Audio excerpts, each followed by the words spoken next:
Hello and welcome to the Ice Guys. This is the show that takes you into the world of the National Hockey League. Every game, every day, from a betting perspective.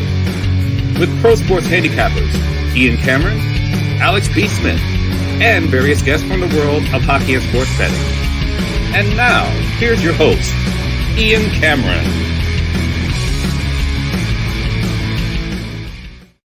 Welcome to the Ice Guys, Thursday, December 21st, Ian Cameron, and we are joined by a special guest here today, first time on the show making his Ice Guys debut from Plano, Texas, hockey player Matt Robinson, avid sports bettor, NHL bettor as well. Matt, thanks for joining us, and not only thanks for joining us, thanks for convincing me to have a little afternoon libation and a little booze here with me on the show, which I don't do very often, but you said, hey, I wanted to have a swig of beer during the show, and I'm never going to say no to that. So, Matt, welcome to the show.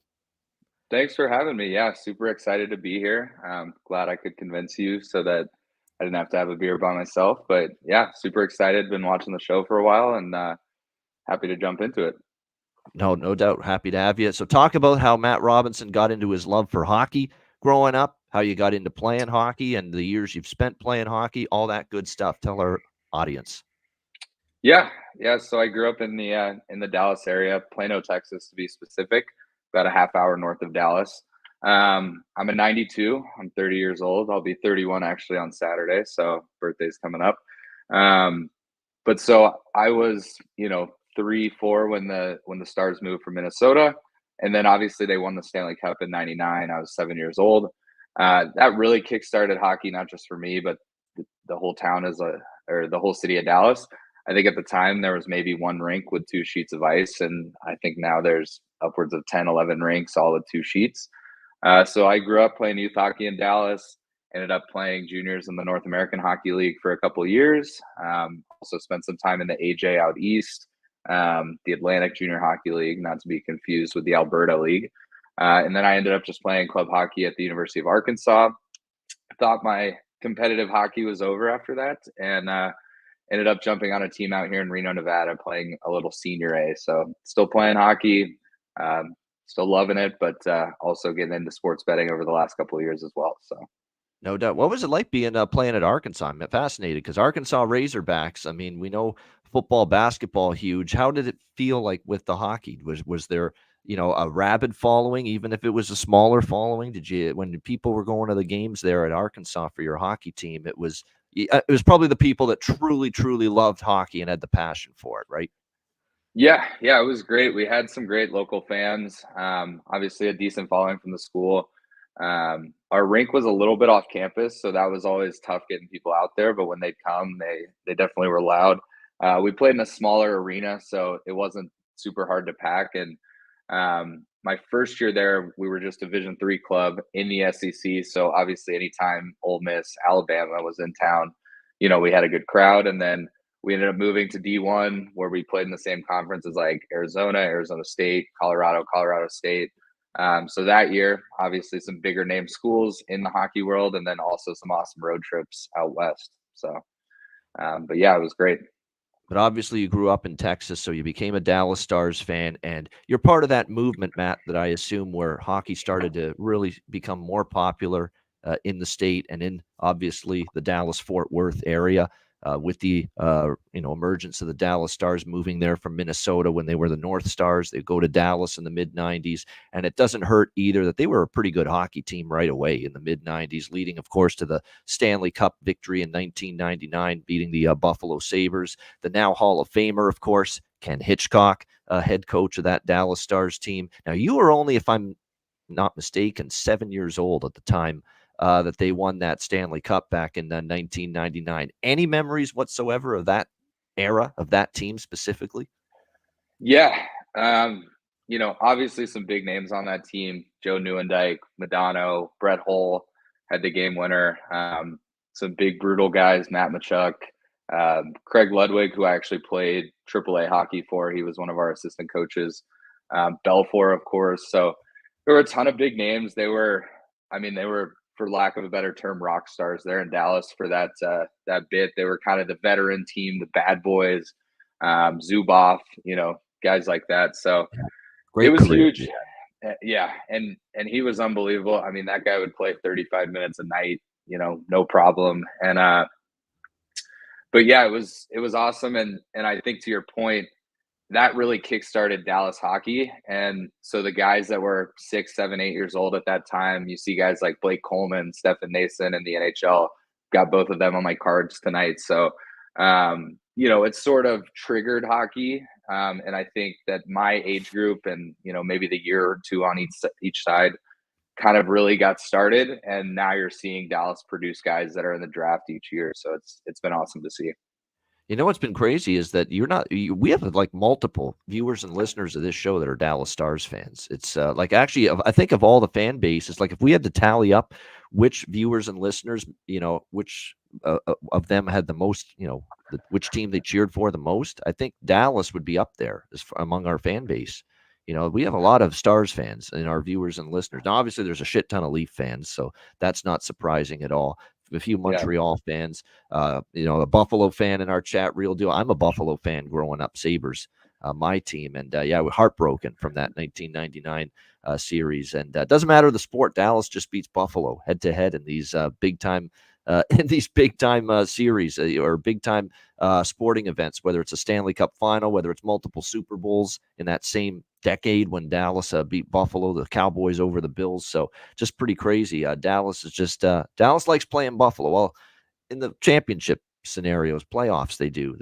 Just this past weekend, I don't think the Cowboys enjoyed playing the Bills all that much, but that's another story there. But yeah, cool stuff. And talk about just your team. Well, actually, you know what? We'll save that because they're on the card. You can talk more about the Dallas Stars later on in just a bit. But how about sports betting, that side of things? You're into it. How's that been going, and how long have you been into it? Yeah. So I think coming out of college, which would have been 2018, sports betting sort of started to take wind. Obviously, being out in Nevada now, there's casino sports books. You made the right decision. You got to get the hell out of Texas. Texas is dragging their heels, and I know there's tons of people I know frustrated about how the state of Texas hasn't gotten with the times yet. Yeah, and there's rumors Mark Cuban's hoping to bring sports betting to Texas. That's what I'm hearing. So, but yeah, got into it a little bit. Nothing insane. It's always been kind of with fun money and. But I found, initially I think I was betting more football, college football. And then I kind of found that, I have a little more insight in hockey. I watch a lot of hockey games. So, if I'm going to throw on a game with two teams that maybe I don't care about deeply, you throw the over on, all of a sudden you're a fan of both teams. So I think that's been kind of what the turning point for me. And, it's something I enjoy doing for sure. And now you've stumbled upon this great hockey betting show that's on 7 days a week called The Ice Guys. That's even going to get you into NHL betting even more than you already are, in all likelihood. And just like all our viewers and listeners, it's been a great run. Let's recap last night, and then we'll put Matt's handicapping acumen to the test here on this massive Thursday card, and it is a huge one for sure. But briefly on last night, and we're just going to go quickly through last night's games because we got a huge card to talk about today. Credit to the Washington Capitals pulling out a close one against the New York Islanders. But the headline development from that game is yet another winning wager with the draw in a New York Islanders game. Draw Island, Thailanders, whatever you want to call them. It just continues to pad our wallets with these plus 350 ticket winners on the draw. It's just been a phenomenal run betting these Islanders games to the draw, and it was great to see that come through. A 3-2 win in overtime for the Capitals in that game. Winnipeg taking care of business against, a struggling Detroit Red Wings team. Just can't get out of their own way, but there's a lot of issues right now. Obviously, they've been missing Perron. That's not an excuse. They should have enough up front with DeBrincat. Larkin's back now. Patrick Kane had a pretty good night, but unfortunately, the defensive side of the puck is where things are going south for Detroit right now. 5-on-5 defense hasn't been good enough. Penalty kill has struggled, and when you're down two goalies like Lyon and Husso, both of them injured, it's going to be a bit of a tricky spot to be in. And James Reimer now has to play every game, and he's on the downside late stages of his career. He's well into his 30s now, and Winnipeg did a pretty good job getting to him last night. What another great performance from Gabe Vilardi. And I did have a piece of over 1.5 points at almost plus 400 for Gabe Vilardi last night. Like, never mind, screw the scoring a point. Like, take the over 1.5 points. Take a shot with that on Velarde right now at a big plus price because he's got multi-point games now on many occasions since this hot streak started. He's been awesome. He gets a goal and an assist last night in the victory for the Jets. So he just continues to play at a very high level for them as they take care of Detroit. And the Seattle Kraken, nice win for them, 2-1 over the LA Kings last night. I did take a smaller piece of the draw in that game, just fell short. But Seattle gets the 2-1 win. What a performance from Joey Decord. I think he's the one you got to thank for winning that hockey game. He was spectacular, 41 saves in the victory. LA was pretty much the team that had controlled the play, heavily outshot, heavily outchanced Seattle. They had the puck more often. They were in the offensive zone more often. And it was just a gutsy win for Seattle. You know, they did get outplayed, but sometimes when you have your goalie rise up and steal the show, like Joey Decord did, you're going to be able to win some of those games. So credit to Seattle. They also caught LA in a back-to-back situation. They played in San Jose the night before and then back home in Seattle. I'm not going to use that as too much of an excuse for LA, and LA can't be too disappointed. They played well. They just couldn't beat Joey Decord, who had an exemplary night in net. Matt, do you have any thoughts from the 3 games last night? Yeah, I think you covered it well. I was pretty surprised to see Washington beat the Islanders. I think the Islanders are playing well, but I do think Washington's kind of turned things around. In that second game, I had Winnipeg -1.5, so that was a nice little hit. Detroit, as you mentioned, they've been struggling. I don't know what's going on. They were so hot early, and then, things kind of skidded off. And then I caught the first half of the Seattle game, ended up going to bed pretty early, had some early meetings. But Joey Decord, ASU Sun Devil, my little brother plays hockey down there. So always love to see him be successful. And he's another guy, not only does he stand on his head and win them games, but he loves to play in overtime. I think he's like 8 of his last 12 starts have gone to OT, so never a bad draw for him. That's a great stat, man. Look at this guy came prepared. He's throwing out the number of the starts that Joey Decord's made and how many of them have gone to overtime or a shootout. This is a guy that's ready to go here on the Ice Guys show here in his debut here, Matt. Well done. Here's a question. I'll throw it out to you because I've had this thought percolating in my mind during this little run that Decord's put together. When Grubauer gets back, do you maybe go 50-50 with the goaltending? Grubauer hasn't been, consistent this year. What do you do with your goaltending situation when Grubauer is ready to get back if Decord keeps playing like this? Yeah, it's tough. Obviously, they've invested a fair amount of money in Grubauer. He's, his paychecks are maybe a little higher than Decord's. But I think with goalie, you just got to go with the hot hand. So I think you still ease Grubauer back into it. But if Decord keeps playing like this, it's going to be tough to not give him the favorite on at least the majority of starts, and then see how Grubauer reacts to back-to-backs and things like that. Yeah, you know what I find, Matt, is that these days coaches, if the goalie's out, their number one guy, and he comes back, but the backup's just been in this incredible red hot streak and zone, and he's seeing the puck well and he's playing well, then definitely I think you're seeing the coaches more. Let's give this guy another couple of starts before we put the number one guy back into the lineup. So it's going to be interesting to see what the decision Dave Hackstall makes if it comes to that. No question.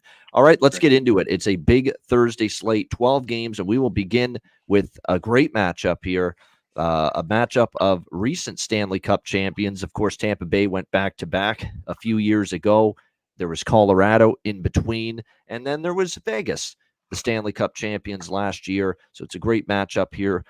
Golden Knights and Lightning. Tampa Bay -120 home favorites, 6.5 being the total in this game.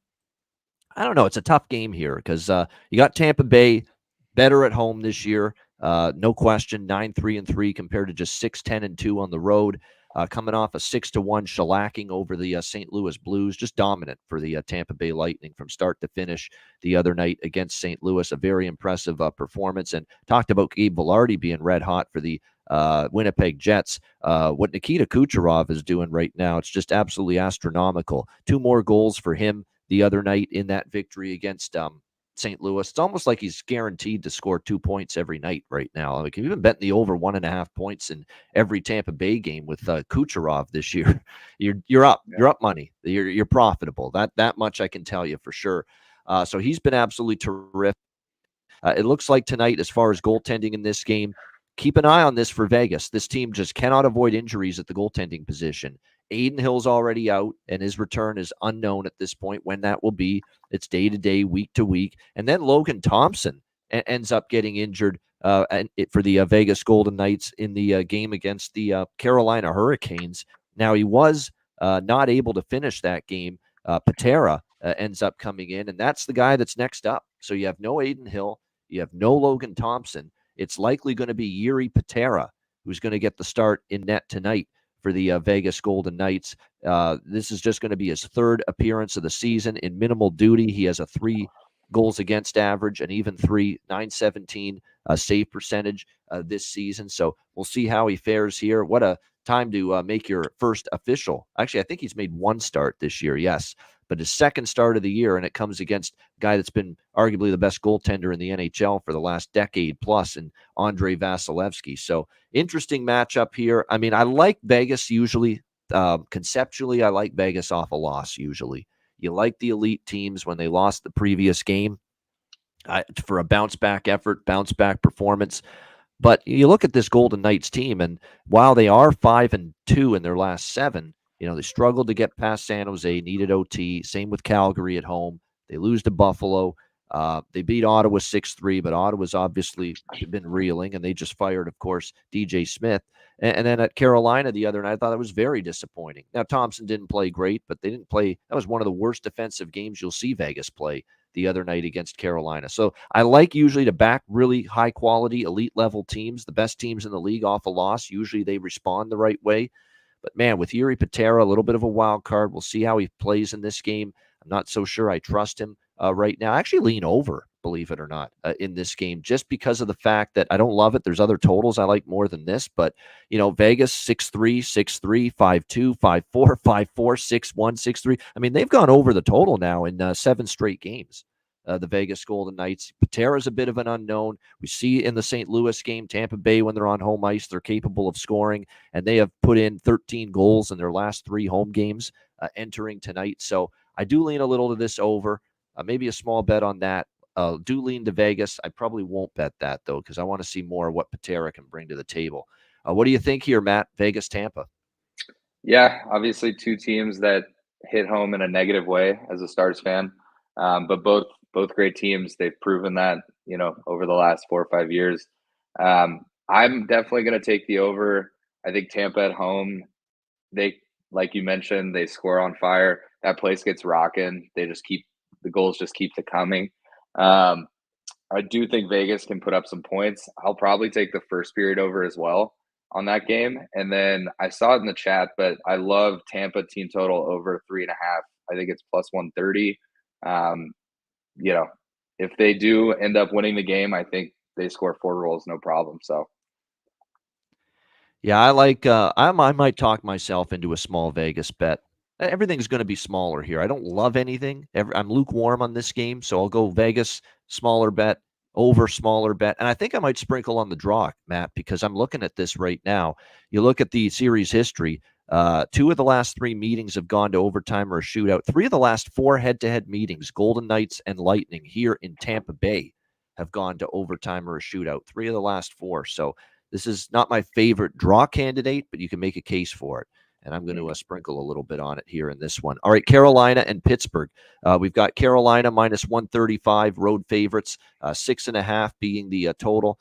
In this one, interesting matchup here with the Hurricanes, who have been all over the map, inconsistent pretty much the whole season, but especially of late. They go through the 4-game losing streak out west on that road trip. They wrap up the trip beating Detroit and Ottawa, start to look like things are back on track. And then they come back home. They lose consecutive games to Nashville and Washington. And then they respond and they beat the defending champs 6-3. So your guess is as good as mine, what you get from Carolina one night to the next. They're not a team I'm interested in laying a price with on the road right now. That being said, I'm not really all that enthused about Pittsburgh at the moment. They haven't played great hockey. 3-5 in their last 8. They had the 4-game losing streak. They beat Arizona in a good spot for them. Arizona was on a back-to-back. They barely escaped against Montreal in a shootout. That doesn't do a lot for me, considering Montreal, down in the standings. And then, of course, you've got Minnesota and Toronto, where they got bombed by Toronto. and they escaped with a win against Minnesota the other night. Didn't exactly play that great. So this is a tricky game for me. It looks like as far as the goaltending here, it's going to be Nedeljkovic against Kochetkov. Nedeljkovic used to be with Carolina. He gets to play his old team, and sometimes that's an angle where you get the best out of a certain player playing against one of his former teams. So you've got that here with Nedeljkovic getting the start for Pittsburgh. Pyotr Kochetkov in net. Thankfully, now it's his team moving forward in net. About damn time. Enough with these senior citizens, Freddie Anderson and Antti Raanta.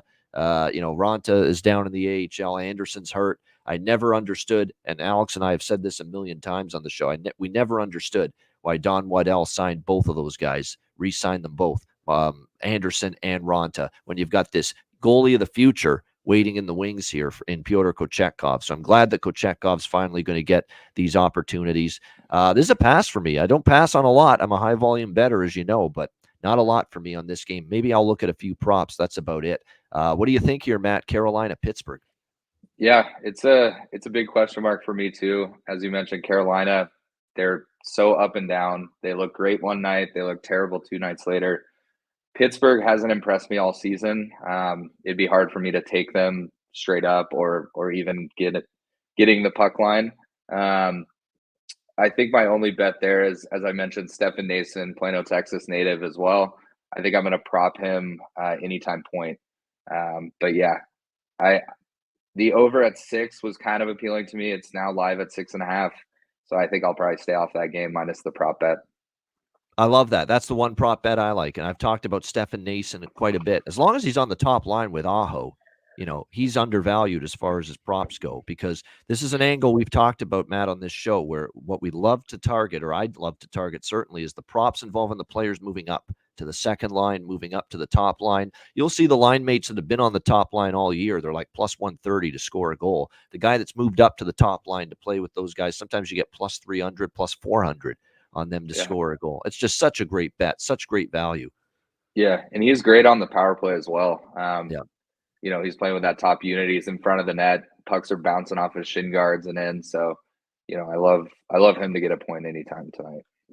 And plus 360 he is at ESPN Bet to score a goal. 360 at FanDuel, 350 at BetMGM, 350 at PointsBet, 330 at DraftKings. So every book has him north of plus 300 for someone that's on the top line and is also going to get power play minutes for the Carolina Hurricanes. That's outstanding value, playing with Aho and Jarvis as well. I do want to mention, Natchez, Kotkaniemi, and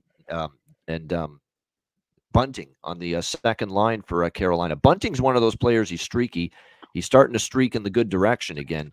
5 points in the last 3 games. And he scored, obviously, in the last game as well for Carolina. So, he's someone that he scores his goals in bunches. And this goes back to when he was with Toronto and even before that to Arizona. He can go 8 games, do nothing, and then all of a sudden rip off 5 games where he's got like 6 points and 4 goals. That's often what you can get from Michael Bunting. So we'll see if that carries over here in this one. As far as a draw candidate here, the Carolina has gone to overtime or a shootout in 2 of the last 3 games, but I'm not as convinced about this one being a draw as some other games on the slate tonight. Although with the goaltending matchup pretty even, I wouldn't rule out a small draw bet for me personally in this one, but there's others I like more. Washington and Columbus. We've got the Capitals minus 115, road favorites, 6 the total.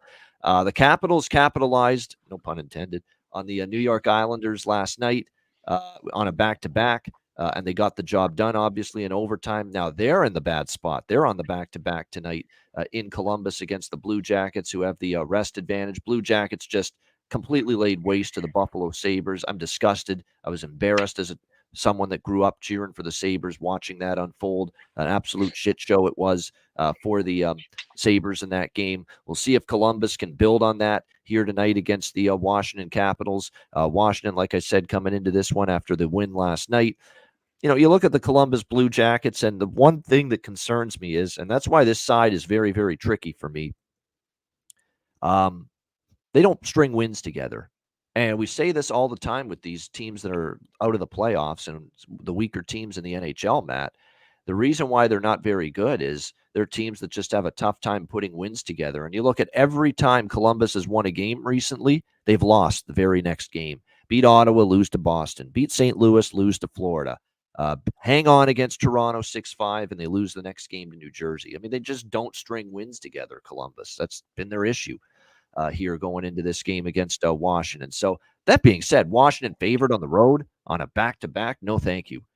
So this is one. I do like this draw, honestly. If you look at it, I think we've got overtime potential here. Washington's got a little draw streak going right now, where they have seen 4 of their last 7 games go past regulation. So 4 of the last 7 Washington games have gone to overtime or a shootout. We've seen 2 of the last 4 head-to-head matchups with the Capitals and the Blue Jackets go past regulation as well. So this is one of the draws I'm more interested in here on the slate tonight. We've got a Charlie Lindgren, Elvis Merzlikins matchup, by the way, in between the pipes here in this one for the Capitals and the Blue Jackets. With the total being 6 and not 6.5, I'm going to take a shot with over here as well, simply because we have series history that 3 of the last 4 have gone over, including some really high-scoring games. In fact, in Columbus, 4-3, 7-2, 6-2, 4-3 in the last 4 games in this building at Nationwide here between these two teams. So drawing over for me in this game. What do you like here, Matt? Washington, Columbus. Yeah, no, I'm definitely on the over here. That Columbus Buffalo game was hard to watch, but did I freeze?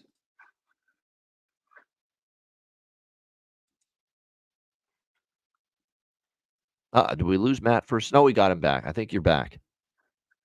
Am I good? Okay, you're cool. good. I can hear you again. Yeah. So after watching that Columbus Buffalo game, obviously you think Columbus is going to slow down a little bit. I wouldn't expect them to put up 9 tonight, but with Washington on the back-to-back, I do like Columbus. I had the money line circled until you mentioned how they don't string wins together, and that is a little concerning. But love the over at 6. I'll probably take the first period over just because it'll be some good juice at 1.5. And then 2 props. I like Fantilli to get a point tonight. He's back on the top line, so look for him to bounce back. And then Merzlikins under, which I never take, under 27.5 saves. The Caps had a great win last night. They went to OT, but I just don't foreshadow them. I think they'll score a couple goals, but I just don't think they're going to put up 30 shots tonight. So I might hop on that prop as well. All right. I like it. An under saves prop, Matt, with the I like it, the variety here with the player props. And remember, the thing is, too, they could also fire 35 shots on net on Merzlikins, but if he gives up 6 tonight, you could still cash that bet. So that's another thing. It's not just when you bet under saves props. I'll ask you this, since because I bet saves props, but I'm usually, like with the totals, I'm always looking over or nothing. Usually I don't bet too many unders, but I'm sure with you factor in, it's not all about, I don't expect this goalie to face a high volume of shots. That's a component of it. That's certainly part of it. But part of it is maybe he will face a high volume of shots, but he's also going to let in a lot. So obviously you're not going to see as many saves if he's going to give up a bunch of goals. And of course, if he gives up a bunch of goals, there's always the risk the coach pulls him from the game. And obviously that's going to make things a whole lot easier for anyone that's betting an under saves prop involving a goalie. Yeah, that's my thought exactly too. With Washington will come in with some momentum. They might peel off at the end, but if they score 2 quick ones, you never know. He might get pulled quickly. Columbus's defense is nothing to write home about. So there were a number of factors. I thought that was a little high for his saves. I also would typically never bet the under, especially on a goalie save prop, but I liked that one tonight. So. All right, there we go. Liking that. And as far as props go, I'm with you on Fantilli. It makes sense. Top line tonight with Danforth is another one. I want to throw Danforth's name out there. He's on the top line too. And initially he struggled to produce, but starting to see him chip in a little bit for the Jackets. And any of those Russians, I've said this over and over again, Shinnikov especially, he's been on fire, although he finally it's hard to believe. He was on this 4-game goal-scoring streak, and it actually got snapped in the game against Buffalo where the team scored 9 goals. and he didn't score any of them, Shinnikov. So that was pretty surprising. But Shinnikov, Voronkov, Marchenko, take your pick, any of those guys, especially Shinnikov and Marchenko. They've been absolutely outstanding. So I don't mind props involving those. And then for Washington, yeah, Strome has been great. Wilson's been great. I wouldn't talk you out of them. Hendrix Lapierre's got some skill. He did score last night. Keep an eye on him. Phillips and Miroshnichenko. Now, Miroshnichenko is someone that's a very good prospect for them. It's a great story, too. This guy was diagnosed with cancer. He got through the treatment, got through it, and now he's back on the ice. So it's a wonderful story, too. I think he's going to get a goal at some point. It's a question of when, but I've almost committed myself to, we'll bet Miroshnichenko for the Capitals until he gets that elusive first goal. You can get plus 400, plus 500 with him to score a goal. So a big time price there. All right, Toronto and Buffalo. We've got the Leafs minus 145 road favorites, 6.5 being the total in this game. This is going to be a fascinating watch here to see what the Buffalo Sabres have as a response to what was an utter disgrace and debacle against Columbus the other night, 9-4 at home. Players having to answer, I should say, tough questions about the job security of Don Granato, who's under the gun right now with the struggles of this team. This is a backs against the wall, cornered animal type of team. Let's see how they fare here tonight against Toronto. And the one thing the Sabres always seem to do is bring their best against the Leafs, win or lose. They always seem to have one of their better efforts every single time they play this Toronto Maple Leafs team. You look at it, they've actually won 5 of the last 7 head-to-head meetings, Buffalo, over Toronto. 5-2 they are against the Leafs the last 7. They've won each of the last 2. The game earlier this year, the only previous regular season meeting this year in Toronto, Buffalo is a plus 190 underdog, got the 6-4 win against Toronto in that game. So I would expect Buffalo to bring it strong here. I do like the angle of taking Buffalo in the first period tonight. I do like that. I don't trust them for 60 minutes. Why would I? I have seen them blow games. I have seen them lose leads. And I think we could see that here tonight. But I do think in the first 20 minutes, that's the spot you want to target Buffalo. I don't trust them for the full game because Toronto's the better team, and you could see Toronto. And Toronto's been the kings of the comeback this year. Toronto's had a lot of comeback wins this year. So I think Buffalo in the first period is the better option because I do like the angle of them being embarrassed the other night. They're play a team that they always are up for, and they play well, and they play this team tough every single time. So I like Buffalo plus 120 first period. I definitely like over 6.5. It's a juiced over at minus 140, but I still took over 6.5. I mean, every Buffalo-Toronto game's been over. I mean, it's just ridiculous. 6-4, 4-3, 6-3, 5-2, 5-2, 5-2, 5-4, 5-2. Every single one. I mean, we're 9-1 to the over here in the last 11 meetings between these two teams. So over 6.5, it's Samsonov and Levi, the goaltending matchup in this game. And this is another draw for me as well. It's a first period Sabres full game draw for me. I'm going with both of those as well as over 6.5 in this one. What do you think here, Matt? Leafs, Sabres? Yeah, I like it. I've been confused with Devin Levi all season. I thought he was going to be a stud coming off last year, coming out of college. He obviously played great towards the end of the season, gave him a chance every night. But I don't know that it's his fault when the Sabres aren't playing well. But it's been a big question mark, so I'm definitely on the over. I do like that first period. I think you lose 9-4 at home to a non-playoff team. You've got to bounce back. I like the first period over as well. And then from a prop perspective, Dahlin is 10 in a row on over 2.5 shots. He's hit on the last 10 games in a row. I think it's only like minus 110. So I like that. It's good value. And then it's hard to not take Austin Matthews to score a goal. I mean, the puck's going in. It doesn't even look like he's trying on half of them. He's making it look easy. I think, is he up to 25 already this season? So Matthews' anytime goal is also only minus 115 on my book, which I think is great juice for the fact that he seems to be scoring almost every night.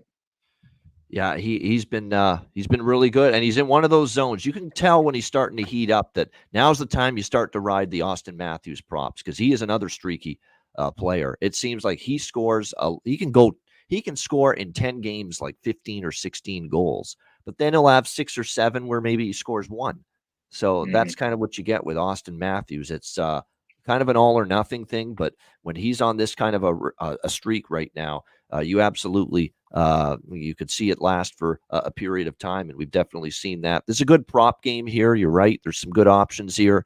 Matthew Nyes is always undervalued as long as he stays with Nylander and Matthews on the top line. So make sure you keep that in mind.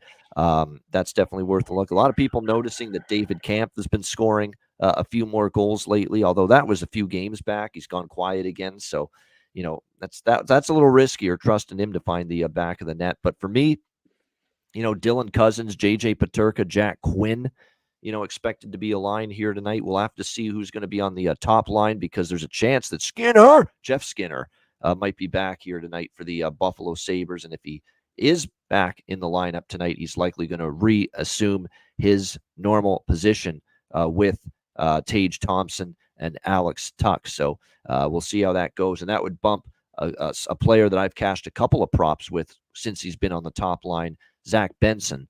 That would knock him down to the third line for the Buffalo Sabres. So we'll see how that one plays out tonight with the Leafs and the Sabres. All right, St. Louis, Florida. We've got the Panthers minus 220, home favorites, 6.5 being the total here in this game. We've got the Blues, who decisively saw their perfect undefeated streak since the coaching change come to an abrupt end against Tampa Bay the other night. 6-1 loss to the Lightning. Now they've got to face a Florida team that's coming off a kind of a disappointing road trip. 2-3. They beat Columbus and Edmonton, but they also lost to Vancouver, Seattle, and then Calgary 3-1. That was a game where I thought Jacob Markstrom played pretty well. Now they return home for the first game off that road trip. Not a great spot for Florida, but I do think there's going to be an onus now on home ice to get back on track. And they do have a good home record, 9-4 this year, the Florida Panthers. So we'll see how this one goes. Not a lot here for me, honestly, in this game. Sidewise, totals, although I can make a case for over simply because 4 straight overs in the last 4 meetings between the Blues and the Panthers. So, and on home ice, I could see Florida kind of having an explosion here a bit on offense. If you start to look at the way things have gone for St. Louis these few games here since the coaching change, they did hold Ottawa to 2 goals, but they gave up 34 shots. They had the 4-3 win against Dallas, but again, they gave up 3. They gave up the 6 to Tampa Bay. So Drew Bannister being behind the bench hasn't exactly led to terrific defensive play from this team by any stretch of the imagination. So if I were to lean, I'd lean over the total, but like I said, it's a like but not love over here for me in this game. What do you think here with this one, Matt? St. Louis and Florida. Yeah, I have a pretty similar perspective. I could see the overhitting. I could see Florida having 4 goals in the first period. I kind of see them as fairly even teams, and so that would likely lead to draw. But I think if St. Louis wins, it's going to be 6-2. If Florida wins, it's going to be 6-2. I don't know what's going to happen, but I just don't see it being a close game. I tend to lean with you that Florida is likely the team here. I mean, you could play around with the puck line, but it's just plus 122, so not a lot of value to win by 2. But yeah, it might be an over game, maybe a first period over. I could see a couple quick goals, and then the over, cruises into play. But yeah, I don't really have anything circled, so it's kind of a question mark for me.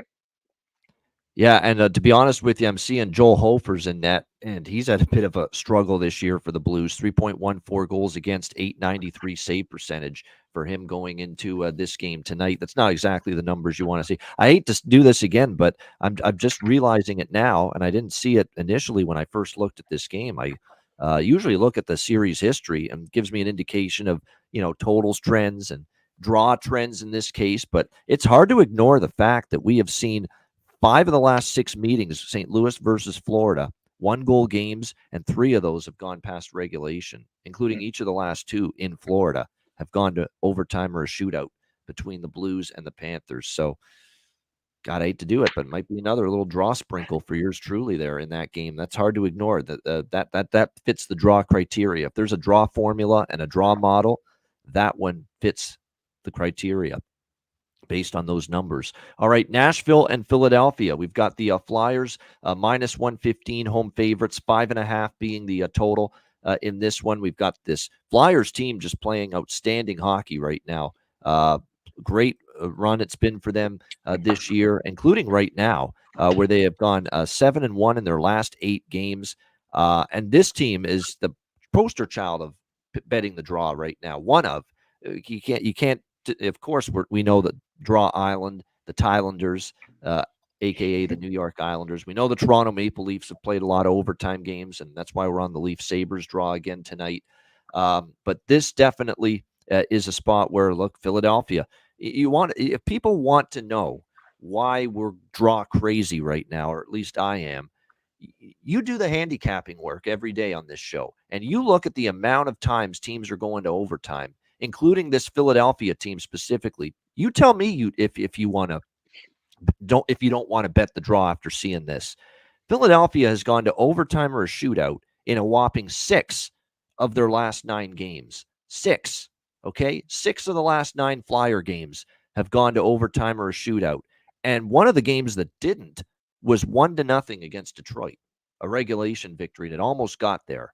So, to me, when you think of Nashville and Philadelphia, you think of, tight when they're on their games, what they want, what Nashville wants, I think, is to probably clean things up defensively after losing 5-2 to Vancouver, which snapped their 4-game win streak. I think that's where the focus will be. I think when you look at Philadelphia lately, they've been trying to win these, close, competitive 1-goal games, and they've been doing a very good job of that. And like I said, they've been a magnet for going to overtime or a shootout. So, and not just that, look at the series history. We saw both of the last 2 meetings go to overtime. In Philly last year in February, 2-1 overtime victory in Philadelphia for Nashville. And then Nashville got a 3-2 overtime win earlier this season, actually just 9 days ago. It went to overtime, and Nashville got a 3-2 victory in Music City against Philly in overtime. So a clear draw choice for me here with the Predators and the Flyers, and nothing other than that. No side, no total for me, just the draw. I'm certainly leaning Philadelphia. I'm not stepping in front of this team, but after Nashville gets waxed by Vancouver the other night, I would expect a bounce. And the one thing about Saros, who will be in net, and he was in net for that game against Vancouver, it was definitely one of his weaker performances. He's been pretty good in bounce back spots. So just the draw for me in this game. What do you think here, Matt? Nashville, Philadelphia. Yeah, I think that's a good play. It's sort of a toss-up. These are 2 teams that I had out of the playoffs in my preseason predictions, and both teams are right there in the mix. I know Nashville's a little tighter down in the Central, but Philly's, I think, second in their division. So they're way overplaying my expectations. So I think it's tough to take either of these teams as far as sides go. I do have a rule this season, just based on the numbers that I've taken every over 5.5. I think they're anytime I see it, I feel like it's hitting. A lot of times that I debate on taking it, it's 4-2 after 1, and it's like it already hit. So I'll probably take the over, just a minimum unit, but yeah, I would lean Philly as far as who wins, but I think draw is a good play here, so I may sprinkle the draw as well in honor of being on the show. So. Yeah, in honor of it just being a great bet lately. I mean, it's just been incredible how many draw bets. Alex, my colleague who's away, he'll be back tomorrow, Alex. Don't worry, he's fine. He's in the chat right now. He's fine. He's not sick. He's not no crisis or anything. He's just back home. He's getting settled in Chicago, spending time with the fam around Christmas. He'll be on tomorrow for Beantown Friday with Jimmy Murphy as well, and then on Saturday as well, which will be our final show before the Christmas break. He's good. So that you consider this, Matt, a system play, I guess, for you, right? Over 5.5. It's just a mechanical bet. How's it been going for you if you've been betting that way? Do you find you've been winning more than losing with those? Hey, I just see a 5.5. We bet over. Yeah, I mean, I feel like this season specifically, and obviously, I mean, I can think back to the last couple seasons. 6.5 was common, but not as common as now. You saw a lot of 5.5, a lot of 6. There was a lot of toss-ups. Seems like every game this year is 6.5. There are the exceptions, obviously, but yeah. So and again, it's usually teams like this that maybe have some low-scoring games, good defenses, goalies can step up. But for whatever reason, anytime I see 5.5 and I don't take it, like I said, it's 3-2, 4-2 after the first, and I'm kicking myself. So as of the last couple of weeks, I've been taking it every time. I feel like it's been hitting pretty often. I don't know the exact stat, but yeah, it seems to be hitting when it is 5.5. So. All right, so there you go. Ballpark figure, more wins than losses with the over 5.5. Mechanical bet for Matt Robinson here every time he sees a 5.5. And believe me, when I see a 5.5, I'm always tempted to make every excuse in the world to bet the over, including last night. Unfortunately, it didn't work out with the Islanders and the Capitals. That's something to keep in mind. Maybe we got to pump the brakes with the Islander overs, because now that's 2 in a row that have stayed under. And keep in mind, they're probably only days away from getting both of their top defensemen back, because they've been without Ryan Pulock and Adam Pelech, 2 of their better defensemen on the blue line. And Mayfield, who's just a rock defensively, blocks a shit ton of shots. That guy has seen more rubber than the dead skunk, if you will. Scott Mayfield, with all the shots he's blocked, him and Tanev, they should have a contest for who blocks more shots for their respective teams. But they're going to get all those guys back pretty soon. So they'll definitely be excited to have those 3, because it's hard to be as good defensively when you've got 3 starting defensemen out of the lineup like the Islanders have. But that is 2 unders in a row for them. So it is something to monitor moving forward. All right, next up, we've got Edmonton and New Jersey. This was supposed to be a glamorous matchup before the season started, and it's still pretty. I'm excited to see it, but these teams have definitely underachieved at times this year. They're even money here, -110 both sides, 7 being the total. Now, you know what it's like for me when I say I kind of lean to an under. It usually means the game's going to go over. Look at that Ottawa-Arizona game. I said, they're going to tighten it up with Jacques Martin, his debut. Might be a good under spot, and the game goes over, and Ottawa can't hold the lead. So take this with a big-time grain of salt when I say I kind of lean under. But, I mean, when you look at the last 3 meetings, we haven't seen any of them go past 7. We've seen a couple set 5-2, 4-3, but we also saw 4-1 in Edmonton. It's a New Jersey team that is coming off a 3-2 overtime loss against Philadelphia. It's a Edmonton team that, when you look at their recent road games, both of them 3-1 scores against the Islanders and the Jets, I think trying to, tighten things up a little bit. So, it's just one of those situations where, normally I think Edmonton, I think New Jersey, I think goals with these 2 teams and what the firepower they have, Jack Hughes and Jesper Bratt and Nico Hischier, Tyler Toffoli, Dawson Mercer and company on the New Jersey side, Leon Draisaitl, Connor McDavid, Zach Hyman, Evander Kane, Evan Bouchard from the blue line on the Edmonton side. But I don't know. It just feels like 7 with just the trajectory of these teams right now. It's not an automatic to go over the total. I would certainly be waiting for a live 6.5 or even a 5.5. If I were to bet an over here, I think with these 2 teams tonight. As far as the goaltending goes, I don't mind Calvin Pickard being in net, quite honestly. He hasn't been terrible in his few starts. He was great against New Jersey. Remember, he beat New Jersey back on December the 10th in Edmonton, 4-1. He played great.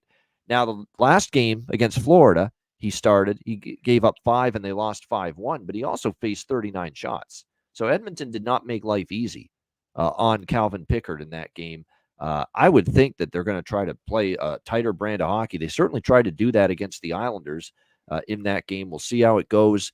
I have to lean New Jersey here. I just do. I mean, I think the Edmonton, the Blooms coming off the Chris Knobloch rose. They had that nice little hot win streak after he took over, but they've now lost 3 in a row.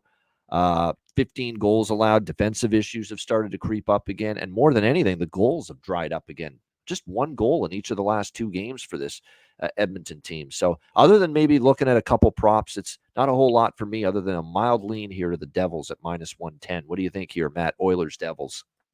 Yeah, I think you hit the nail on the head.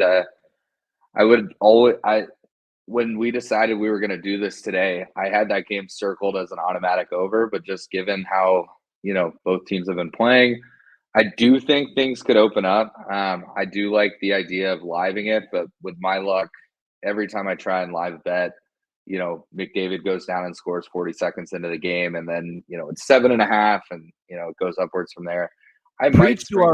Preach to my friend and colleague on the show, Alex. He's always been victimized, and even I have to an extent as well, where you want to bet something, you see it on the screen, There's the number I've been waiting for. And just when you're ready to lock in that bet, what happens, Matt? Yeah, goal happens, and you miss your number and you miss your chance. Yeah, and that tends to make me feel like I should take the over, because I've been burned so many times. It's like if I really feel good about it, just go ahead and take it. Even at that 7, you've got a good chance to push there if it is high scoring and doesn't hit. I think both teams defensively just haven't looked good. New Jersey at times, it looks like they're playing pond hockey. As you mentioned, they have great firepower up front, but not a lot of hitting out there. So I think I would tend to lean New Jersey. I think Edmonton's been playing better as of late, but with it being in New Jersey, I don't know. I may just take the over just because it's 7, and why not? But and I think the first period over will probably be 2, so I might throw that into a first period over parlay. Hope it pushes with a couple other hits. I don't know. I think it'll be a fun game to watch, but I just have no idea, what to take on it. Yeah, I think I might talk myself into New Jersey here, because Edmonton's starting to slump again, and the Devils lost in Edmonton, to this team a couple weeks ago. And getting to see Pickard a second time, you'd think that would help New Jersey. They'll have a little more idea what to expect, his tendencies, his style in the net, that kind of thing. So keep an eye on that here in this one against the Oilers. So I may lean New Jersey a little bit. There are some props I like on both sides for Edmonton. When I look at, excuse me, Bouchard, still I think undervalued as far as to score a goal. Nugent Hopkins is up with McDavid and Hyman, and it looks like Kane, Draisaitl, and Fogle. So maybe a look toward Fogle moving up to the second line for Edmonton. For New Jersey in this game, Andre Palat with Hischier and Bratt on the top line. Howla as well. They're a little bit undervalued. Howla with Hughes and Toffoli. I really think Eric Howla's got good value right now in this one. So that's a good point about Jack Hughes. Jack Hughes had the turnover that Owen Tippett capitalized on in overtime in the loss to Philadelphia the other night. So over 1.5 points or something, any kind of Jack Hughes props. You're right. That's a player that takes, umbrage when he makes a mistake, and he always wants to be better the next game. So you could see that. And I'll throw one out there that's bargain bin worthy. Michael McLeod. I know he's on the fourth line, but he has scored in back-to-back games. He's been among the better forwards these last few games for New Jersey, and he's plus 650. That's right, plus 650 at FanDuel to score a goal tonight. Michael McLeod, Mikey McLeod, as a lot of people call him. Really good player, hardworking player. You can keep him on the fourth line, but you can't keep a good man down. He's finding a way to make it happen right now for the Devils, Mikey McLeod. So there's not a bad option there if you're looking for value. All right, next up, we've got, look who it is. It's Matt Robinson's favorite team from his home state, the Dallas Stars, hosting the Vancouver Canucks. Dallas minus 140, home favorites, 6.5 the total. I know Alex loves the goal song for the Dallas Stars in their home games, done by Pantera, I should say. I'm thinking of the goalie for Vegas. Pantera. Pantera, the legendary rock band. Dun, dun, Dallas, dun, Stars, dun, dun, Dallas, Stars. It is great. I love it. I love it as well. I think we might have met someone that loves it just as much here, Matt, on the show. I'm sure he's heard that a handful of times watching Dallas Stars games over the years. I'm going to keep it simple. We're not going to overthink it, overcomplicate it. One of the best bets in the NHL for the last few weeks has been first period overs with the Dallas Stars. We're talking 10 straight. We're talking 19-5 in the last 24 Dallas games that have gone to the first period over. 10 straight, 10 in a row, 10-0 to the first period over for the Dallas Stars in the last 10 games. So that's clearly what I'm on here in this game. Alex likes it as well with Vancouver Dallas first period over minus 1.5. You can get minus 130 at Pinnacle, minus 135 at Bet365, minus 135 at Caesars. So those are the books that have one of the best prices with that. This could be one of those games, too, where you get the goals early and then it slows down late. I could see that. And look, the Dallas-Seattle game the other night was almost like that, where you got the 2 goals for the first period over, and then it almost stayed under. And it would have stayed under if not for that Seattle tying goal by Tolvanen in the final minute of that game. So otherwise, that full game would have stayed under. So, yeah, first period over in this one. I got to admit, though, and I don't want to make our guest upset, but there's no way I'm taking Dallas with Wedgwood in net at this price. I definitely lean Vancouver here at plus 120. I thought they played a pristine road game against Nashville. They got the lead, and then they were outstanding with their team defense once they got that lead against the Predators the other night. And to me, I just don't see consistent 60 minutes from Dallas right now. Even the Seattle game, the strong start, they let Seattle back into it. They let Seattle tie it. It goes to overtime. So I think Vancouver are nothing for me here at plus 120. Good prop game as well. Mikheyev and Pius Suter, who is up on the top line now with Pettersson. This is a move Rick Tocchet just made recently. And Pius Suter has 3 points in the last 2 games, and he got a goal and an assist against Nashville. So a Pius Suter prop for Vancouver is a good look. Mikheyev as well. Höglander with Miller and Besser, I think it's not a bad option as well. And here's one that's crazy to say this, but you know who's actually starting to really heat up? Dakota Joshua. Dakota Joshua has 4 points and 3 goals in the last 4 games for Vancouver. And then on the Dallas side, like I usually stick to the same group. I like my Mason Marchment props, my Matt Duchene props, my Seguin props, and my Pavelski props. Usually it's some of those, that combination of 4 players for Dallas that I like their props more than anything. Matt, you're the Stars fan. What do you think for them tonight, Vancouver, Dallas? Yeah, a lot to unfold. Obviously, that's the game that I will be watching the entire 60 minutes or extra if we end up with a draw. Love the overs lately. I've been doubling down on the actual over and then putting a single unit on both teams to score. As much as Dallas starts hot, they seem to give up a goal in the first 5 minutes of every game they play. I do like the over, but you do make a good point. They seem to have hot first periods and then things kind of slow down, just like the Seattle game. When it comes to props, and as far as the sides go, obviously I'm on Dallas. I think Wedgwood's 7-1-2 this year when he's in net. So it's tough to bet against him. He gets a lot of shots. He gives up a few goals, but they somehow find a way to win when he's in net. As far as props go, I know Quinn Hughes is 1-6 in his shot under. I think Dallas doesn't take a lot of penalties, and they do have a pretty exceptional power or penalty kill. So I like that. I think it's 2.5.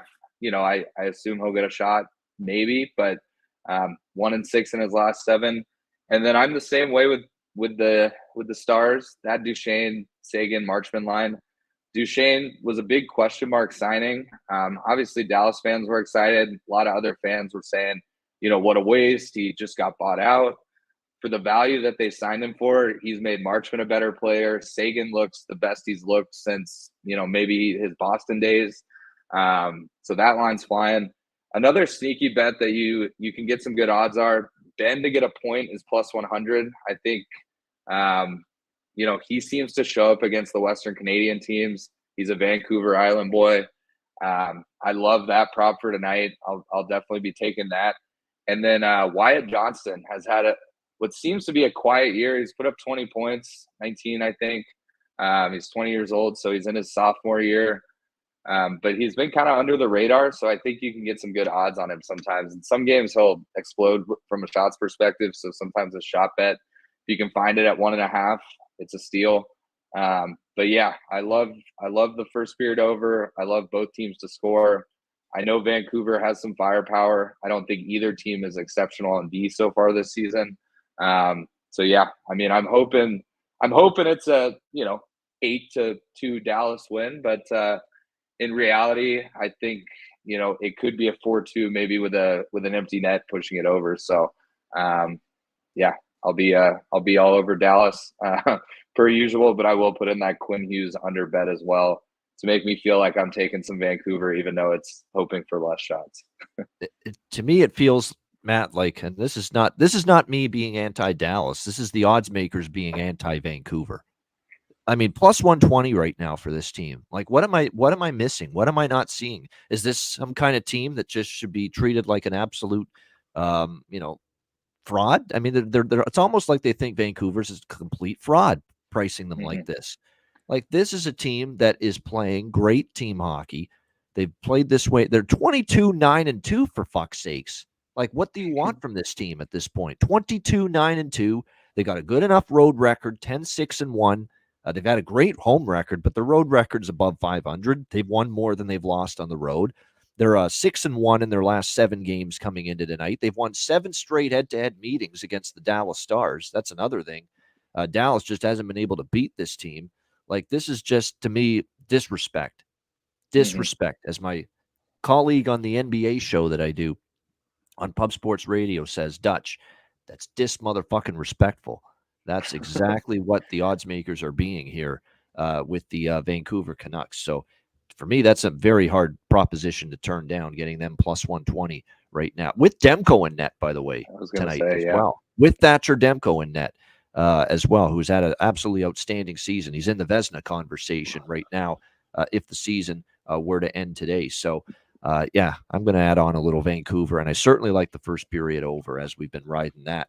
No question. All right, Montreal. And by the way, the props, I mentioned them already, so we can move on to Montreal and Minnesota. Minnesota minus 180, home favorite, 6 the total here in this game. Minnesota, credit to them, man. That was after the loss to Pittsburgh the night before. They played Boston, a Boston team that's kind of struggling, was looking to bounce back, and Minnesota gets the win, 4-3 in overtime against the Bruins. I cashed the draw with that. And we're starting to notice now, we're seeing identity start to form with this Minnesota team under John Hines. It's a team that really plays a lot of close games right now, and we are seeing that. Look at what we have seen from this team, really, as of late. We've seen 2-0 against Vancouver. They lose a 4-3 one-goal game with Edmonton. They did have the shutout against Seattle, but Seattle was struggling at the time. And since then, 3-2 Calgary in a over Calgary in a shootout, 2-1 over Vancouver in a shootout, 4-3 loss in regulation, but a one-goal game against Pittsburgh, and then 4-3 overtime win against Boston. So we've got Minnesota playing tight, competitive hockey night in and night out with their opponent. We got a Montreal team that they've won 2 in a row, 3 of their last 5. Back-to-back wins against the Islanders, and a very nice road win for them against the Jets in overtime in the recent meeting. Minnesota's owned them 6 straight meetings that they have won the Wild over the Canadians. So I don't know if I like Montreal, but I lean that way. I think the price is a little bit too high for my liking on Minnesota with what we've seen out of the Habs lately. It's going to be Sam Montembeault and Philip Gustafsson, your goaltending matchup tonight. Still Spurgeon Brodin out on the blue line, and also Matt Zuccarello for the Minnesota Wild, which is unfortunate, obviously. He's one of their better players, one of their top 6 forwards, 6 goals, 22 assists, 28 points in 28 games this season. So he's been a point-per-game player for the Minnesota Wild, and he's out now long-term due to injury for the Wild. So there's a little shake-up with their lineup combinations tonight, Minnesota. It looks like the top line is going to be Kaprizov, Eriksson Ek, and Boldy. Foligno, Rossi, and Hartman now is going to become the second line for them tonight in this one. I lean to Montreal, but I absolutely like the draw here in this game. This is definitely, to me, a draw candidate with this matchup, Canadians and Wild. Again, shop around. We always point out, FanDuel is the book primarily where you want to be betting the draws with these NHL games, because the prices there seem to be better than anywhere else as far as betting the draws are concerned. So at FanDuel, for instance, with this Montreal-Minnesota game, you can get plus 360 with the draw in this game. It makes sense to me. Minnesota, they've gone to overtime or a shootout in 3 of the last 4 games, and all 4 of those games were one-goal games decided by exactly 1 goal. So absolutely, they're a draw candidate. And Montreal, 3 of their last 5 games have gone past regulation. So they've been in a little mini overtime or a shootout mentality in the last 5 games. So draw for me with Canadians and Wild. What do you think here, Matt? Montreal, Minnesota. Yeah, I had draw circled. That's of the whole slate. This is probably the one I'd pick. I would lean, if I was taking money line, probably Minnesota, but like you mentioned, there's minus 180.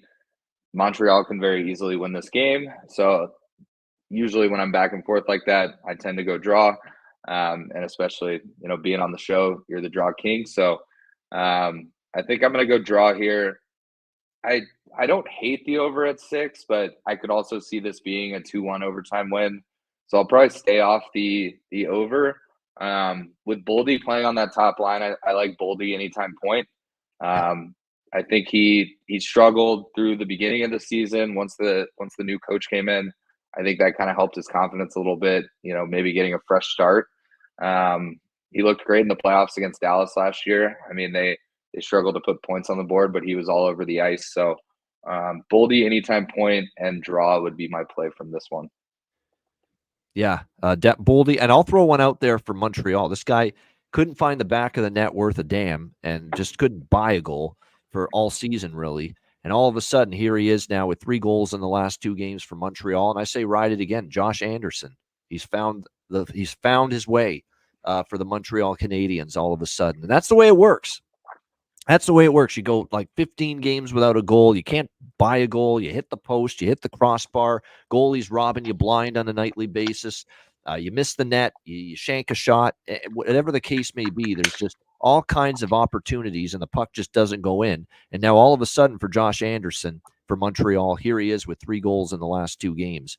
So ride the wave. You still get a great price, by the way, plus 340 for him to score a goal tonight. So absolutely, worth a look as far as the player prop market here. All right, the Ottawa Senators, who did not get it done in the debut of Jacques Martin as the interim head coach and Daniel Alfredsson, the Senators legend, as an assistant. They're taking on Colorado. We've got the Avs minus 170 home favorites, 6.5 the total in this game.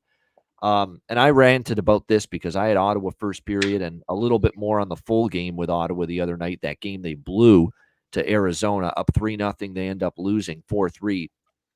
And I said after that loss on yesterday's show, for Jacques Martin, he's used to playing a defense-first system. When they get a lead, you sit on it, you defend the lead, and that's it. You just try to park the bus. Well, that doesn't work in 2023. They've eliminated obstruction. They've eliminated all the ability to hook and hold and do all that shit you could do pre-2004 lockout, which is when Jacques coached Ottawa the first time, late 90s and early 2000s. This is now an era of hockey, Matt, where you sit back that much, you're going to pay the price for it. You've got to still maintain some level of aggressiveness, some level of pushing the attack offensively, even when you have a 3-goal lead. And they didn't do that the other night against the Arizona Coyotes. What made me happy was hearing Jacques yesterday after practice on Ottawa's off day say and admit we can't play that way in terms of we can't just sit back, be passive. We do have to try to generate offense. I was relieved to hear him say that because I think he even realizes, look, I've coached that way my whole life, but there's too much skill. There's too much talent. There's too much ability now in the NHL and speed, to say we can just sit back and protect the lead and not try to attack and go for a 4th goal when we're up by 3. So I think he even admits that, we've still got to at least try to keep the foot on the gas pedal a little bit more. And another thing, too, that Jacques Martin doesn't have on this team, Matt, he's got Shabbat, whose defensive play has declined, even though I like him as a skater and a puck mover on the blue line. He's got Bernard Docker, who's a prospect that just hasn't developed at the level and the rate the Ottawa Senators hoped he would. And then they've got a bunch of middling defensemen like Zub, and they've got, Brandstrom hasn't really progressed as much as you would think. And they've just got a bunch of middling defensemen. Jacques Martin, when he was coaching Ottawa at all those playoff years with them and great teams, he had Zdeno Chara, who was just coming into his own as a shutdown, rugged, physical defenseman. He had Wade Redden, who was excellent, both ends of the ice, offensive and defensive defenseman, and fucking Chris Phillips, who was one of the best all-time shutdown defensemen in Ottawa Senators franchise history. In terms of shutting down opposing teams as a defenseman, I think Chris Phillips is number 1 in franchise history. I don't think there was anyone better at doing that than Chris Phillips. So he doesn't have anything like that on this team, on the blue line. So that's the thing. You want to play Jacques Martin hockey. Well, can you do it with this personnel? Can you do it with this feeble bunch that you have right now on the blue line? I'm not so sure. So it's a work in progress. He's got to try to drill the system in, and he's got to do it on the fly because they're on a road trip right now. So it's not easy for Jacques trying to get this team to just be sound and be sturdier in their own end right now. That being said, Colorado is not let's lay minus 170 with team right now. They're not playing great. Devon Taves just called out various unknown members of the team saying, some people on this team that think they're playing well, they're kidding themselves, is what he said after the loss to Chicago the other night. They're not playing with the kind of confidence and dominance that I trust at minus 170. So what I'm going to do here is, maybe I'm a glutton for punishment with this Ottawa team that, did me wrong with the full game the other night, but I'm going to go back to the well with Ottawa here, but in the first period again, like I had, because that's the period they did play well against Arizona. They showed up in the first period in that game. They got out to that 3-0 lead. I expect now, after blowing that lead to Arizona, that we should have another, in theory, good first 20 minutes from Ottawa. Focus, intensity, knowing they coughed up that lead the other night. So going to go back to the well with Ottawa first period, but I think I'm going to just pump the brakes with first period. I don't think I'm going to do full game. First period only, because I don't know if I can trust Ottawa again for a full game. And to be honest, they blew it to Arizona. If they blew it to Arizona, they can blow a lead on the road tonight if they play that way again against a team like Colorado. So I'm going to go with the first period here on Ottawa at a nice plus price here on the money line in this one. Total's tough, because I think long-term Ottawa's going to play some unders because of this coach. But again, we saw them blow a lead. And if they're going to blow a lead tonight, how can you trust an under? So it's tough for me with the total, but I'm going to look at Ottawa first period in this one. What do you think here, Matt? Ottawa, Colorado.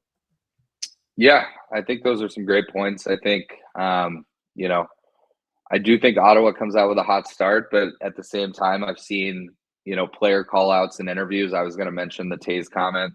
I've seen that work wonders. It's happened a few times in Dallas in the last 10 years, and things really come back quick.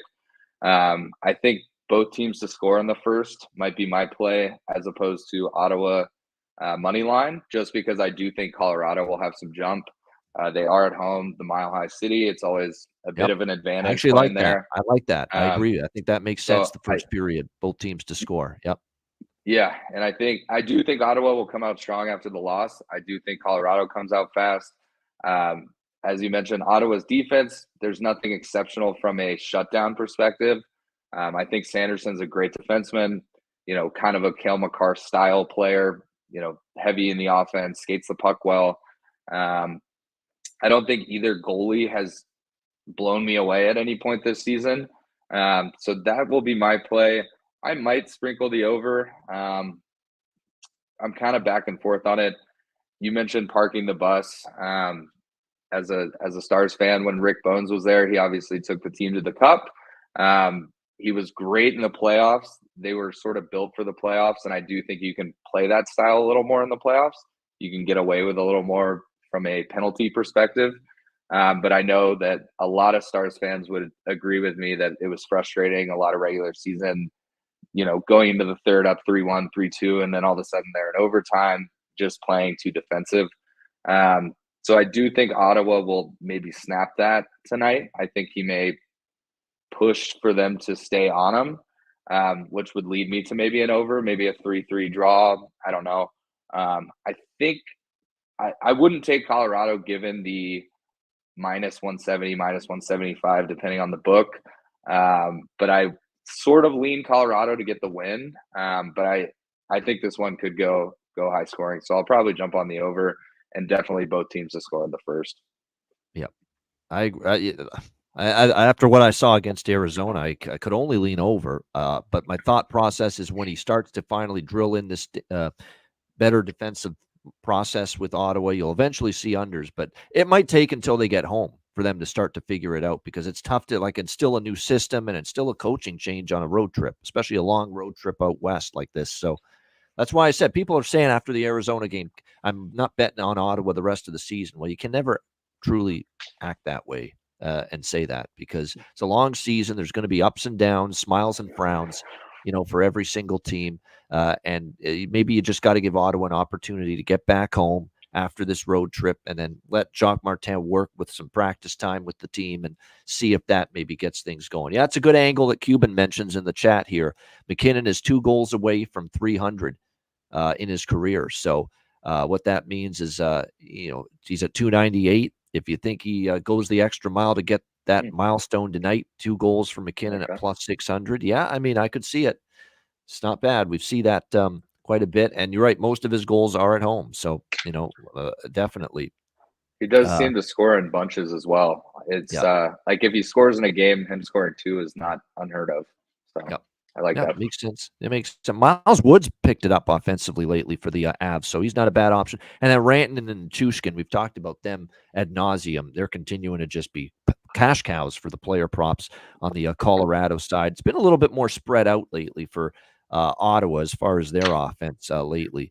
So we'll see how it goes for them tonight in this game. I certainly thought Chychrun would make more of an impact against Arizona's former team the other night, but it didn't happen. Kubalik, is a streaky guy. He's got 3 goals suddenly in the last 6 games, so maybe there's an option for his props tonight. All right, we got 2 games left. Calgary, Anaheim. Calgary minus 190, road favorite, 6 the total in this game. Now, this is one of those situations where going back years and years, if not multiple decades, and you look at series history here, Calgary has absolutely dominated Anaheim here in Anaheim. It's been pretty crazy to see it. No question. They have just owned things here in this building. We'll see if that continues here tonight against the Anaheim Ducks. But Anaheim, look, credit to them. Just in an awful funk.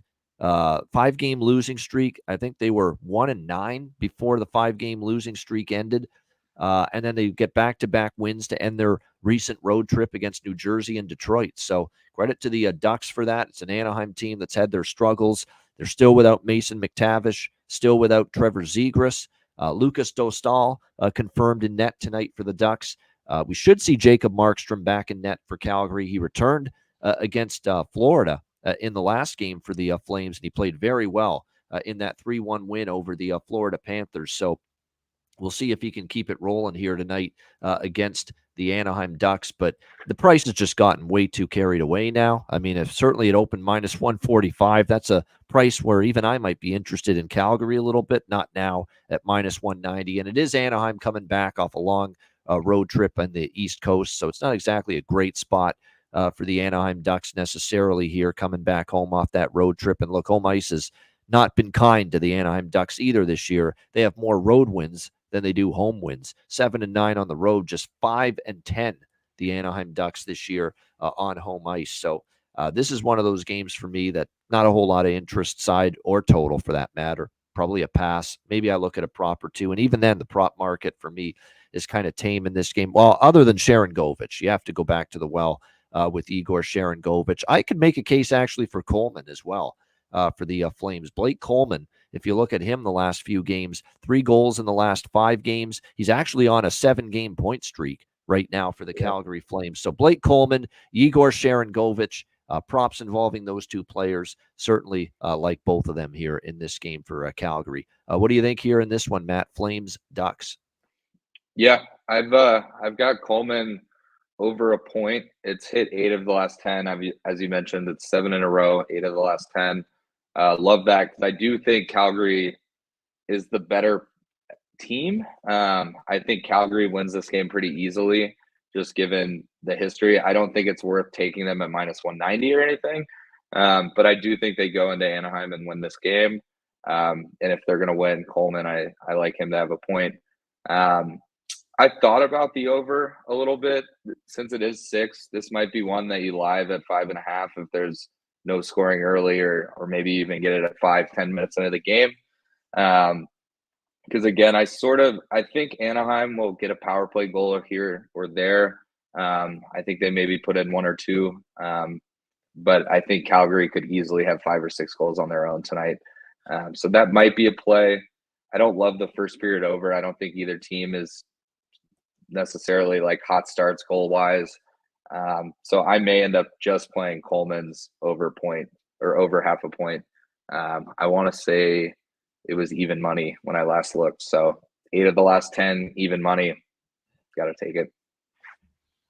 Yeah, I agree with that. Yeah, Adam Henrique, people liking him in the chat. I can't disagree. I thought, look, product of that was the hat trick against New Jersey. And I'm like, well, he always does well against New Jersey. I think he hates that team because he's always dummying them and he's always beating the living fuck out of them. Every time he plays New Jersey, he's like scoring goals in bunches. He becomes like, friggin' Mario Lemieux for crying out loud, when he plays the New Jersey Devils in recent head-to-head meetings. I thought, yeah, he just had a big game against New Jersey. It's not going to be the start of a goal streak or anything, or a big-time, offensive surge. And sure enough, he gets a goal and an assist against Detroit the game after that.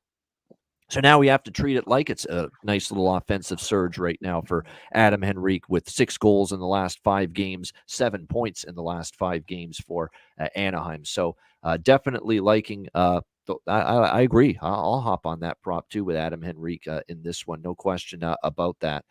Brian Tortorich in our chat saying, "Get that Bud Light out of your hand, Matt." How do you know it's Bud Light? Yeah. Is it Bud Light? It is. I don't know how. Wow. That's I don't well know how done, anyone Brian. knew That was his beer. I don't think you have even flashed the bottle in your hand. No, I haven't. I think it's just been the glass, but maybe just because it's so light, you got a 1 in 3 guess. It's either a Bud Light, Miller Light, or Coors Light. So yeah, it's probably gotta be one of the 3 beers. Yeah, that's the one thing I will not ever drink at any point is light beer. It's always got to be either your Labatt Blue or Molson or craft stuff, and the craft beer is filling. Holy shit! Some of those craft beers. I've had a craft beer from my brewery here in Hamilton, which is an hour west of Toronto. 10% ABV. 10. Yeah. Knock you off your feet if you just have a half a mug of that. Yeah. Yeah. The Reno team I play for here, the Reno Ice Raiders, we've actually got a brewery in town that brewed a hazy IPA for us. So I have those in the fridge, and I thought about, doing a little product placement, if you will. But given it's 12:30 my time, I think if I have a couple hazy IPAs, I might be in bed by 4 o'clock and miss the whole slate. So I'll stick to the light ones just because it's midday. Yeah, that's chilling on Guinness. Yeah, that's more of a St. Patty's Day beer. Like I always get Guinness around St. Patrick's Day. It's just a tradition. I have Guinness beer there. Sure, Lord love a duck. Cherishes mashed potatoes. Lord love a duck. Yeah, the St. Patrick's Day, no doubt. But yeah, absolutely. And champagne for Alex and Miller Genuine Draft. Alex likes that. That's a good choice for Labatt. Real Deal Prime, if not Labatt Blue, Maximum Ice. Labatt, 7.1%. Yeah, I've had that before. That's good. Good choice. Good call. That's a good thing. We've got our viewers and listeners, Matt. I was talking to you about this earlier, but yeah, when we have our betcasts, we're all drinking. We're all booze hounds on the betcasts, and Matt might be joining us for a few of our betcasts in the new year. So we're definitely looking forward to that. It's right up his alley, as you can tell. So and we're excited to have more live betcasts with the Ice Guys show coming up in the new year. All right, let's wrap it up with the final game of this Thursday slate, Arizona and San Jose. We've got the Coyotes minus 150 road favorites. The total in this game is 6 shaded to the over in this matchup. These two teams just played recently in the desert, and it was one of those sleepy games, quite honestly. Very tight defensive battle between these teams. 1-0 Arizona just a week ago at the Mullet in Arizona there. 1-0 Coyotes. It actually snapped a 3-game win streak for San Jose in the head-to-head series. The Sharks are starting to look like one of the worst teams in the NHL, like they started out the season all over again. They had that magic carpet ride, if you will, on that road trip, beat New Jersey, give the Rangers a battle, lose 6-5, miracle comeback wins against the Red Wings and the Islanders, nearly come back to beat Vegas, but lose in a shootout, have that win coming back home from that road trip against Winnipeg 2-1, and then they go on the road against Arizona, Colorado. They lose those games 1-0 and 6-2. They come back home and they lose to LA 4-1. Lots of travel too. Look at all those road games since the late part of November. They have been traveling to their next game. Like they had the 6-game road trip, back home for 1 game against Winnipeg, back on the road for 2 games against Arizona and Colorado, back home against LA. So this is going to be the first time for San Jose in over a month that they've played back-to-back home games with no travel. So that has been a absolutely grueling schedule here for the Sharks. I would say if I had to take some position in this game, it would be Arizona to win it once again, but minus 150 with this team on the road. No, I'd be more interested maybe, depending on the goaltending matchup here, and maybe a team total for Arizona to the over, potentially over 3.5 at a nice price, but I don't love it. Don't love anything really side or total necessarily in this game. I lean to the Coyotes team total over 3.5 at a plus price. I'd rather that plus 110 or so with the Coyotes team total over 3.5 rather than minus 150.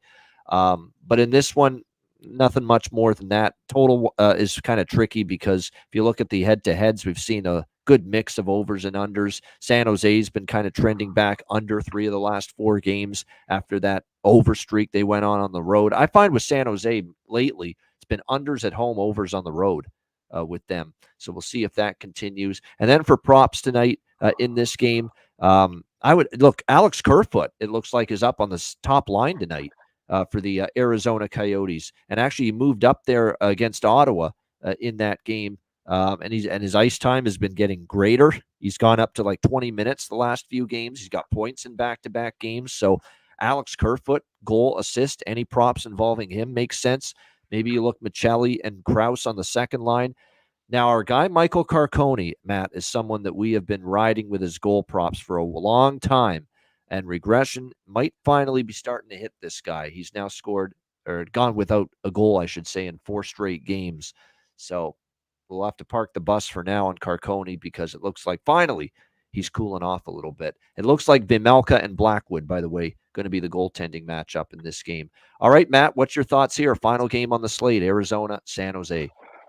Yeah, I tend to lean over after a 1-0 loss. But as you mentioned, at 6.5, or I guess it's 6 live now. It was at 6.5 on my book I kind earlier. of agree with that. I've seen that before. Whatever happens if it's a recent head-to-head meeting, like it happened a week ago or 2 weeks ago and it stayed under, sometimes you'll see that next meeting go over, or vice versa. The first meeting goes over. Sometimes that second meeting stays under. I think there was an example of that. Leafs and Rangers still went over. It was going to go under, it looked like, and then all of a sudden we got that explosion in the third period. So sometimes you do get the same thing happening, but normally I'm kind of with you. Sometimes when it's a close, recent head-to-head meeting and one game goes under, sometimes that next game can go over and vice versa. Yeah, for sure. And I know Blackwood's in net. I do like the Coyotes to win this one. I tend to agree that the team total over is maybe the play, especially if you can get it at 3.5 at plus money. A prop that I've got, so Nick Schmaltz has 0 assists in his last 10 games. And so it's kind of a toss-up for me. I mean, you have to figure he gets on the score sheet at some point. He's too good not to. He's been big for them early in the season, but it's tough to ride against a 10-game losing streak. So I might take the under on his assist, minus 115. That's Nick Schmaltz. But yeah, that's really it. I mean, San Jose seems to be sticking around. They're a gritty team. You know, you can find ways to complement them, but they stay in games with more or less an AHL roster, it seems like. I've got some buddies out here in Reno that are Sharks fans. You know, they're almost like, okay, we're bad enough that I don't even want us to win. You know, I don't want us to lose a top pick. They're all kind of riding the stars for Pavelski to maybe bring home a cup. But yeah, I mean, I haven't had good luck betting in Sharks games in general this year. Every time I think that the under is going to hit, it's 7-2. You know, every time I think, oh, they're playing LA, it's a lock. LA is going to beat them. They beat LA 4-1. Like, it just doesn't make sense to me. So I think if anything, I'd probably take the Coyotes team total over and maybe the over at 6. You know, maybe the Sharks get a goal in the first period, maybe a late goal, and you assume the Coyotes get 3 or 4 throughout the game. But yeah, it's always a toss-up play, and I always seem to find myself either up big or down big on the whole slate. In that late 7:30 game, I end up adding a few picks late, which never works out well. So I may stay off the game. I may take the team total for the Coyotes, but that might be my only play. By the way, Arizona plays Colorado Saturday, the final game before the Christmas break after this, and we know what to do with that Arizona-Colorado game. We, if not bet Arizona, we bet the draw because they give Colorado a fit every time they play the Avalanche. So definitely the draw is on the radar Saturday when Avs and Coyotes square off the final day before the Christmas break. Great stuff. Outstanding show. We appreciate 250 live viewers on YouTube. Hit the like button. We appreciate it very much. Matt Robinson did one heck of a job in his debut here on the Ice Guys show, and I can tell you enjoyed it. I enjoyed him being on because it gave me an excuse to drink beer. Thanks to him mentioning he wanted to have a swig of beer during the show. So I appreciate that. We also appreciate all of you being Patreon members, and it is so important. Now is the time to lock in your Patreon subscription. Monthly, $10 a month, patreon.com/iceguys. The daily betting card for me and Alex, player props, all of that posted daily just before puck drop, 15 to 30 minutes before puck drop. Around the 6:30, 6:45 p.m. Eastern is when we get everything posted every day. Daily card posted there. Goalie charts, totals charts, power ratings, and more. We're going to do impromptu bonus live betcasts, bonus shows, bonus videos, Q&A segments, themed videos, exclusive to Patreon members in the new year. So make sure you sign up there, patreon.com/iceguys, just $10 a month. And also check out the Ice Guys store, iceguys.myspreadshop.com. Get yourself some Ice Guys merch and gear for the new year. All right, it is time, and this is Matt's first chance to go to the bargain bin, to go shopping and look for those bargain prices, the bargain bin special of the night. And Matt, of course, as you know, this is any player prop that you like that is plus 300 or better price on this Thursday slate. Have you got one in mind, Matt, for a bargain bin special of the night? Yeah, there's a couple that come to mind. I really do like that McKinnon plus 2 goals, but I think I'm going to take Jamie Benn to score twice tonight. Just given that he's playing against Vancouver, I think it's going to be a high-scoring game. I don't have in front of me what it is, but he's plus 100 to get a point. So 2 goals has got to be what, plus? I was going to say, how about we do this here for you? Because there are some books that have Jamie Benn north of that plus 300 threshold just to score 1 goal. Okay. So how about we play it safe, because he does do well against Vancouver. That is true. That is, if you go back and look, he's done well in terms of finding the back of the net against the Canucks. We can give you at FanDuel plus 330 for Jamie Benn to score a goal. How's that? Let's do it. Yeah, that sounds good. There you go. Jamie Benn for Matt's Dallas Stars, plus 330 for his bargain bin special of the night. Alex mentioned his bargain bin special already in the chat. Ryan Suter. He's been great at just targeting these Dallas defensemen. He's cashed with Esa Lindell and Miro Heiskanen lately to score a goal from the back end for Dallas, and he's going with old man Suter here tonight to score a goal. 13-1 plus 1,300 at FanDuel for Ryan Suter to find the back of the net. So a huge reach down into that bargain bin for a deal for Alex B. Smith for tonight's Thursday slate. For me, with the bargain bin special of the night, I'm going to try to catch lightning in a bottle with this guy. I know he's down on the 4th line, but I'm not going to argue with the results. He scored in back-to-back games, and he's plus 650 to score tonight. Mikey McLeod for the New Jersey Devils, plus 650. Look, he scored in back-to-back games, and I've seen these New Jersey games. He's in and around the goal crease, the blue paint, making life miserable on the opposing goaltender, getting in his grill, getting in his kitchen, getting them all fired up and agitated, the goaltender. And that's what you want to see from someone that you're looking to bet as far as finding the back of the net is concerned. So Mikey McLeod, New Jersey Devils, plus 650 for my bargain bin special of the night. All right, it is time to wrap things up with best bets. Alex B. Smith's best bet, you know what it is. It's Vancouver, Dallas, first period over. Minus 130, minus 135 is the best price you can get with that right now. That's the best bet for Alex. He'll be back tomorrow on the show. Matt, your first ever Ice Guys show best bet. What do you got? It's tough because that would probably have been mine. I am going to go with, let's see. I think I'm going to go with the first period over in the Colorado-Ottawa game. That's not both teams to score. That's the first period over, right? Yeah, just the first period over. All right, there we go. First period over with Ottawa and Colorado. And look, it went over in the first period and full game the other night for Ottawa against Arizona. That is over 1.5, minus 150. Best price out there with the Sens and the Avs. First period over for Matt Robinson, his first ever Ice Guys show best bet. My best bet, like I say, my best bets, you tread with caution. Obviously, it's been a slump, but we'll see what we can what we can deliver here tonight. I'm keeping it simple here. I'm keeping it simple. Every recent game with the Leafs and the Sabres has gone over the total. I just can't envision it being anything different tonight. Now, you got to lay some juice with the 6.5 here. But I think I actually think the both teams, I didn't mention this earlier about this game, but I think both teams to score in the first period. It's a pretty good look here in this game as well. But let's go with Leafs Sabres over 6.5, -140. That's Toronto Buffalo over 6.5, -140 for my best bet here for this Thursday NHL card. That'll wrap things up. We appreciate everyone joining us. Matt, before we say goodbye and end the show, just some final thoughts from you. Great first appearance. Hope you enjoyed it. Yeah, no, and I appreciate you having me on. This was awesome. It was great to have a beer in the middle of a Thursday. Go through every game. I feel like there's a lot of exciting hockey on tonight. I'm hoping for a lot of goals because I'll end up on a lot of overs. But yeah, I appreciate you having me. Happy to jump in anytime. Sounds like the BetCast might be a good fit for me as well. Watch some of the night games and yeah, thanks again.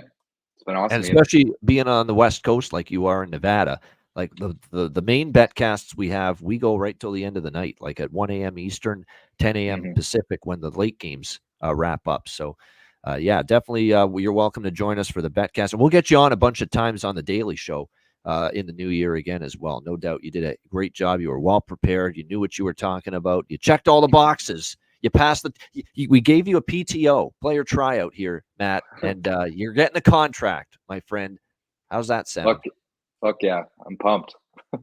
There you go. Awesome. Exactly. You made it. You made it onto the team. You made the Ice Guys family. You made the Ice Guys team. Good stuff, Matt. Awesome job. Shout out to everyone in the chat. Thanks for joining us. A reminder, the Ice Guys is live 7 days a week, Monday to Friday, 2 p.m. Eastern, Saturday and Sunday, noon Eastern. If you can't watch the show live, download the Ice Guys podcast in audio form on all major podcast platforms. For our special guest, Matt Robinson, we'll be seeing more of him in the new year. I'm Ian Cameron. Have a great Thursday night. Enjoy the games and good luck. And we will talk to you again tomorrow for a Beantown Friday edition of the Ice Guys.